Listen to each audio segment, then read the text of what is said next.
السلام عليكم ومرحبا بكم. كنز ألمانيا ترحب بكم. ما تنسوناش لايك وسبسكرايب لكل من هو مهتم بالحياة في ألمانيا يتابع القناة تاعنا. كاين إن شاء الله بزاف أخبار وإن شاء الله تكون تهم فئات مختلفة من المجتمع. يعني راني نعمل على هذاك الشيء باش نجيب لكم الحياة في ألمانيا من كل النواحي. ولكن رانا في البداية نحتاج شوية تشجيع. شكرا لكم على اللايك والسبسكرايب، واللي يحتاج مثلا عنده أي استفسار ولا أي سؤال ولا يخليه لي في تعليق وراني نجاوب كل التعليقات. فيديو اليوم فيديو مختصر عبارة عن جواب للناس اللي سألتني على هل يمكن قلب فيزا سياحة لألمانيا إلى إقامة. الفيزا السياحية أخي كي تجي لألمانيا بها يعطوها لك صغيرة، يعني إلا كترت يعطولك فيها شهر ولا هذاك الشهر ما غاديش تقدر يزيدوا لك فيه ولا كيفاش يديروا لك. الحالة تاعها انه انت كي تجيب هذيك الفيزا دير لونتروتيان تاعك مع الشركة اللي راك متفاهم معاها وتمضي العقد نتاع العمل تاعك معاهم. وابري تدي هذاك العقد وتعاود تهود للبلاد، لازم تهود للبلاد باش تطلب فيزا واحده اخرى.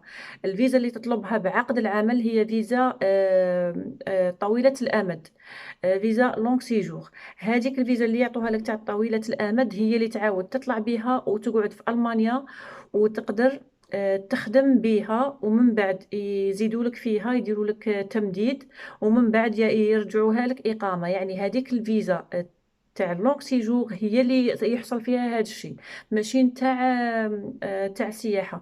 فيزا سياحة شهر ولا 15 يوم ولا يعني قليلة بزاف. ولكن اللي بغات دير هذا الحل انت تجي وتمضي العقد نتاعك وتعاود تهود، وكي تكون عندك العقد نتاع العمل نتاعك يعني ما عندك حتى اشكال في الفيزا تدي الفيزا تاعك عادي. ولخاطر هنا هما راهم مسحقينك وراهم دايرين معاك عقد وراك يعني راك يعني راهم لو كان ما يسحقوكش ولا ما خاصهمش يد عامله ولا ما يديروش معاك هذاك العقد. يعني هما راهم محتاجين لهذا الموظف وخاصهم واحد في هذا المجال، على هذيك اللي يديروا معاك العقد. وانت كي يكون عندك العقد تهود البلاد وتعاود تطلب فيزا فيزا تاع العمل.